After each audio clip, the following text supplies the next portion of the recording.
नमस्कार, जय राधे, जय राधे, जय राधे श्याम, जय वृंदावन बिहारी लाल की जय, कृष्ण कन्हैया लाल की जय, जय राधे, जय राधे, जय রাধে শ্যাম, রাধে রাধে। এখন প্রশ্ন হলো, পুণ্যকর্ম ও পাপ কর্ম কাকে বলে? আসুন আমরা শ্রবণ করি। রাধে রাধে। এর উত্তর হলো, জীবের ভিতর চৈতন্য রূপে ভগবানের শক্তি আছে।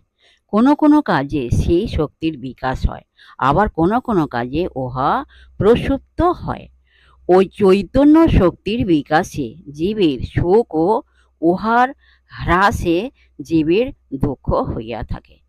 সুখপ্রদ কর্মকে পুণ্য এবং দুঃখপ্রদ কর্মকে পাপ বলে।